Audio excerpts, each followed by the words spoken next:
Mel 2204, your budget vlogger host. Subscribe. Magandang araw Pilipinas. Narito ang pinakahuling update para sa Miss People's Choice Asia and Oceania ng Miss Earth 2025. And congratulations, pasok ang ating pambato na si Joy Barcoma ng Philippines. Ayon sa opisyal na tala, heto ang kasalukuyang top 5 ranking ng kompetisyon. Again, this is for the Miss People's Choice Asia and Oceania ng Miss Earth 2025. For our spot number 5, we have Miss Earth India. Nakuha naman ni Miss Philippines ang spot number 4.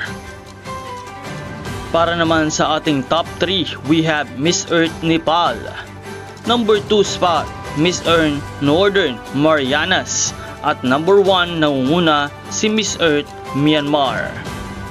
Ang Miss Earth update ranking for Miss People's Choice Asia and Oceania ay updated mula alauna ng hapon kanina ng October 24, 2025 in the Philippine time.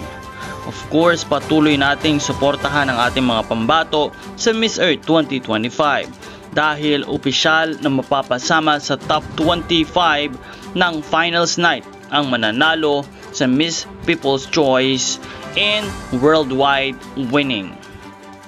Patuloy tayong magbibigay ng mga update para sa inyong lahat, kaya huwag kalimutan na mag-like at mag-subscribe. Maraming salamat sa panonood.